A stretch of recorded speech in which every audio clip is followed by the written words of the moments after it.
Hi പ്രിയമുള്ള സുഹൃത്തുക്കളെ, ചിലർ ലോകത്തിന്റെ എവിടെ ചെന്നാലും പ്രശ്നക്കാരാണ്. അവർ അവരുടേതായ രൂപത്തിലുള്ള വ്യക്തി മുദ്രകൾ പതിപ്പിക്കാൻ ശ്രമിക്കും. അവര് ചെയ്യുന്ന പ്രവൃത്തി കാരണം മറ്റുള്ളവർ എത്ര തന്നെ ബുദ്ധിമുട്ടിയാലും പ്രശ്നമില്ല. ഇപ്പോൾ ഗ്രൂമിംഗ് സംഘത്തെ കുറിച്ച് ദേശീയ അന്വേഷണം നടത്താനുള്ള ബ്രിട്ടനിലെ പ്രതിപക്ഷമായ കൺസർവേറ്റീവ് പാർട്ടിയുടെ നിർദ്ദേശം കെയർ സ്റ്റാർമർ സർക്കാർ നിരസിച്ചിരിക്കുകയാണ്. നമ്മൾ 2 ദിവസമായി കേൾക്കുന്ന ഒരു പദമാണ് പാകിസ്ഥാൻ ഗ്രൂമിംഗ് സംഘങ്ങൾ. ബില്ലിനു വേണ്ടി മാത്രം വോട്ട് ചെയ്യുന്നതിന് മുമ്പ് സഭയിൽ ചർച്ച സജീവമായി നടന്നിരുന്നു. കൺസർവേറ്റീവ് പാർട്ടി നേതാവ് കെമി ബാഡോനോക്ക് ഗവൺമെന്റിന്റെ നിഷേധം ആശങ്കകൾ ഉയർത്തുമെന്ന് വാദിച്ചു. അതേസമയം ഇരകളുടെ ആവശ്യങ്ങളിൽ പ്രവർത്തിക്കേണ്ടുന്ന സമയമാണിതെന്നും ഭേദഗതി പാസാക്കിയാൽ അത് നീതി വൈകിപ്പിക്കുമെന്നും പ്രധാനമന്ത്രി കെയർ സ്റ്റാർമർ വാദിച്ചു. അടുത്തിടെ ലൈംഗിക പീഡന കേസുകളെ കുറിച്ച് അഭിപ്രായം പറയുമ്പോൾ ബ്രിട്ടീഷ് പ്രധാനമന്ത്രി കെയർ സ്റ്റാർമർ ഏഷ്യൻ എന്ന വാക്ക് ഉപയോഗിച്ചത് വലിയ രൂപത്തിലുള്ള വിവാദത്തിന് കാരണമായി. ഏഷ്യൻ ഗ്രൂമിംഗ് ഗ്യാങ്ങിനെതിരെ ആദ്യമായിട്ടാണ് കേസെടുത്തത് എന്നാണ് അദ്ദേഹം പറഞ്ഞത്.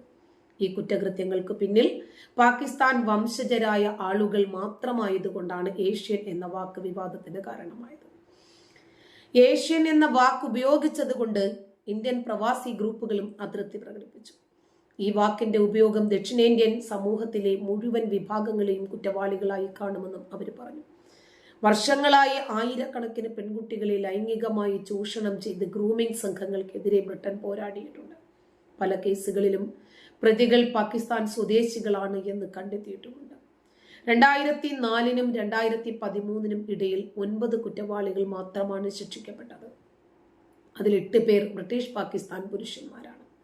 ഈ പെൺകുട്ടികളെ മയക്കുമരുന്ന് നൽകി ബലാത്കാരം ചെയ്യുകയും പണം നൽകി ടാക്സിയിൽ കൊണ്ടുപോകുകയും ചെയ്യുകയാണ് ഇവർ പതിവായി ചെയ്തിരുന്നത്. അന്ന് മൊത്തം 1400 പെൺകുട്ടികൾ ചൂഷണത്തിന് ഇരയായതായി റിപ്പോർട്ടിൽ പറയുന്നു. ചിലർക്ക് 11 വയസ്സായിരുന്നു. കുട്ടികളെ തോക്ക് ചൂണ്ടി ഭീഷണിപ്പെടുത്തി ചൂഷണത്തിന് ഇരയായവരിൽ ഭൂരിഭാഗവും വെള്ളക്കാരായ പെൺകുട്ടികളാണെന്നും പ്രതികൾ പാകിസ്ഥാൻ സ്വദേശികളാണെന്നും ആരോപണമുണ്ട്. അതാ പറഞ്ഞത്, ലോകത്തിന്റെ എവിടെ ചെന്നാലും ശരി പെണ്ണ് എന്ന വാക്കിന് ഇവരാകെ കൃഷിയിടം എന്നൊരർത്ഥമല്ലാതെ മറ്റൊരർത്ഥം ഇവരുടെ നിഘണ്ടുവിലില്ല. പെണ്ണ് എന്ന് പറഞ്ഞാൽ ആണിന് ഭോഗിക്കാനുള്ള ഒരു ഭോഗവസ്തു മാത്രമാണ്. അവളെ കൊണ്ട് ഈ ഒരൊറ്റ ഉപകാരമേ ഉള്ളൂ എന്നാണ് ഇവരുടെ ധാരണ. ഒരു 3-4 മാസം മുമ്പ് ഉപരിപഠനത്തിനാണ് എന്ന രൂപത്തിൽ ഒരു യുവാവ് ബ്രിട്ടനിലെത്തുന്നു. ഈ യുവാവ് ഒരു കിളിന്തിനെ കാണുന്നു, കയറി പിടിക്കാൻ ശ്രമിക്കുന്നു. ക്യാമറയിൽ പതിഞ്ഞ് പോലീസ് പൊതിയുമ്പോൾ ആള് പറഞ്ഞത്, ഇവിടെ ഇത് നിയമാനുസൃതമാണ് എന്നാണ് ഞാൻ കരുതിയത്. ഞാൻ ഈ നാട്ടിൽ പഠനത്തിന് വേണ്ടി ഉപരിപഠനത്തിന് വേണ്ടി വന്നിട്ട് 3 ദിവസമേ ആയിട്ടുള്ളൂ. എനിക്ക് ഈ നാടിന്റെ നിയമം അറിയില്ല. ഞങ്ങളുടെ നാട്ടിൽ ഇതൊക്കെ നിയമാനുസൃതമാണ്, നിയമവിരുദ്ധമാണ് എന്നിവിടെ എനിക്ക് അറിയത്തില്ലായിരുന്നു. അതുകൊണ്ടാണ് ഞാനത് ചെയ്തതെന്ന്. കണ്ടോ, എവിടെ ചെന്നാലും ശരി ഇവര് പഠിച്ചതേ ഇവര് പാടും. എത്ര വലിയ കഷ്ടങ്ങൾ ഉണ്ടായാലും നഷ്ടങ്ങൾ ഉണ്ടായാലും ചില വ്യക്തികളും അങ്ങനെ തന്നെയാണ്. ഇപ്പോ ബ്രിട്ടനിൽ കുടിയേറിയവരാണ്. ഇവർക്ക് ജന്മം നൽകിയ രാജ്യം, ആ രാജ്യത്ത് ഇസ്ലാമിക ഭരണം നിലവിൽ വന്നപ്പോൾ പല കാരണങ്ങളാലും അവിടെ നിൽക്കക്കള്ളിയില്ലാതെ വന്നപ്പോൾ രാജ്യം ഉപേക്ഷിക്കാൻ നിർബന്ധിതരായ ആളുകൾ അങ്ങനെ ബ്രിട്ടനോട് യാചിച്ചു ഒരു പൗരത്വത്തിന് വേണ്ടി, അഭയം കിട്ടുന്നതിന് വേണ്ടി, ജീവൻ രക്ഷപ്പെടുത്തുന്നതിന് വേണ്ടി. ഒടുവിൽ ബ്രിട്ടൻ അഭയം കൊടുത്തപ്പോൾ ബ്രിട്ടന്റെ സമാധാനമായിരുന്നു ഇവർ കാർന്നു തിന്നത്. അങ്ങനെ ബ്രിട്ടനിലെ ജനങ്ങൾക്ക് പോലും പൊതുനിരത്തിൽ മര്യാദയ്ക്ക് യാത്ര ചെയ്യാൻ സാധിക്കാതെ, പാർക്കിലോ ബീച്ചിലോ പൊതുനിരത്തിലോ ഒന്നും അവർക്ക് സൗകര്യമെന്ന് തോന്നുന്ന അവരുടെ രാജ്യത്തിന്റെ ഭരണഘടന അവർക്ക് അനുശാസിക്കും വിധമുള്ള വസ്ത്രധാരണവും സംസ്കാരവും ഫോളോ ചെയ്യാൻ പോലും ഈ വലിഞ്ഞു കയറി വന്നവരെ സമ്മതിക്കാതെ അവിടെയൊക്കെ പ്രശ്നങ്ങൾ ഉണ്ടാക്കി. അവരിലൊക്കെ ഇവരെ പുറത്താക്കി, ഇവരുടെ ജന്മനാട്ടിൽ നിന്നും ഇവരെ പുറത്താക്കിയ മതം ഇവരിവിടെ അടിച്ചേൽപ്പിക്കാൻ ശ്രമിക്കുകയും ഈ ജനതയുടെ മുകളിലേക്ക് ഇവരെയും നിയമം അടിച്ചേൽപ്പിക്കാൻ ശ്രമിച്ചപ്പോൾ ബ്രിട്ടൻ ഇവരെ മൊത്തത്തിൽ പുറത്താക്കാൻ തീരുമാനിക്കുകയായിരുന്നു. ഇവരെ എല്ലായിടത്തും പ്രശ്നമാണ്. ഇപ്പൊ അഫ്ഗാനികൾ പാകിസ്ഥാനിൽ ചെന്ന് പ്രശ്നമുണ്ടാക്കിയപ്പോൾ പാകിസ്ഥാൻ എന്താ ചെയ്തത്? പൗരത്വം ഇവിടെ ഒരു വിഷയമാണ്, ഞങ്ങൾ തന്നെ മൊത്തത്തിൽ ദാരിദ്ര്യമാണ്, ഞങ്ങൾ ദാരിദ്ര്യവും ബുദ്ധിമുട്ടും ഒക്കെയായി അനുഭവിച്ചു കൊണ്ടിരിക്കുമ്പോൾ അനധികൃതമായി കുടിയേറി വന്ന അഫ്ഗാനികളെ ഞങ്ങൾക്ക് പേറേണ്ട കാര്യമില്ല.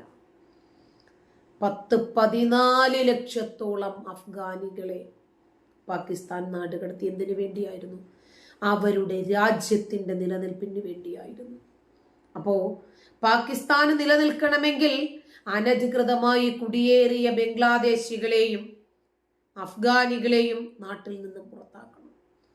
ബ്രിട്ടന്റെ നിലനിൽപ്പിന് വേണ്ടി പാകിസ്ഥാനിൽ നിന്നും അനധികൃതമായി കുടിയേറി വന്ന ആളുകളെ ബ്രിട്ടന് പുറത്താക്കണ്ടേ? ബ്രിട്ടൻ പുറത്താക്കുമ്പോൾ മനുഷ്യാവകാശ ലംഘനം, പാകിസ്ഥാൻ പുറത്താക്കുമ്പോൾ മനുഷ്യാവകാശമാണല്ലേ? ഇവർ കയറി ചെല്ലുന്ന രാജ്യത്ത് ഇവർക്കൊരു ശത്രു ഇല്ലെങ്കിൽ ഇവർ പരസ്പരം ശത്രുക്കളായി മാറും. ഇവരുടെ ഒരു രീതിയാണത്.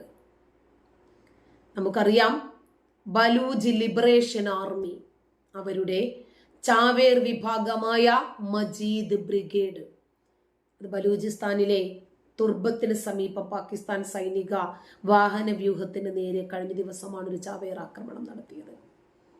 ഇവർക്കും സമാധാനമില്ല, ഇവരൊരാൾക്കും സമാധാനം കൊടുക്കത്തൂല. എന്നാലും ഇവരുടെ മതത്തിന്റെ പേര് സമാധാനം എന്നാണ്. ഇതാണ് ആകെയുള്ള സമാധാനം. ആക്രമണത്തിൽ 47 പാകിസ്ഥാൻ സൈനികർ കൊല്ലപ്പെടുകയും 30-ലധികം പേർക്ക് പരിക്കേൽക്കുകയും ചെയ്തു. ഇവർ തമ്മിൽ അടിയ. ടർബത്ത് ടൗണിൽ നിന്ന് 8 കിലോമീറ്റർ അകലെ ബെഹ്മാൻ ഏരിയയിലാണ് ആക്രമണം നടന്നത് എന്ന് ഗ്രൂപ്പിന്റെ വക്താവ് സൈദാൻ ബലോച്ച് അറിയിച്ചിരിക്കുന്നു. ദി ബലൂചിസ്ഥാൻ പോസ്റ്റും റിപ്പോർട്ട് ചെയ്യുന്നുണ്ട്. കറാച്ചിയിൽ നിന്ന് ടർബത്തിലെ ഫ്രോണ്ടിയർ കോർപ്സ് ആസ്ഥാനത്തേക്ക് പോകുകയായിരുന്ന 5 ബസ്സുകളും 7 സൈനിക വാഹനങ്ങളും ഉൾപ്പെടെ 13 വാഹനങ്ങളുടെ വ്യൂഹമാണ് അക്രമികൾ നശിപ്പിച്ചത്. പാകിസ്ഥാനെ വല്ലാതെ വട്ടം കറക്കിയ ഈ BLA ബലൂജ് ലിബറേഷൻ ആർമി എന്ന പേരിലും അറിയപ്പെടുന്നുണ്ട്. ഇവര് ബലൂജിലെ വംശീയ ദേശീയ തീവ്രവാദ സംഘടനയാണിത്.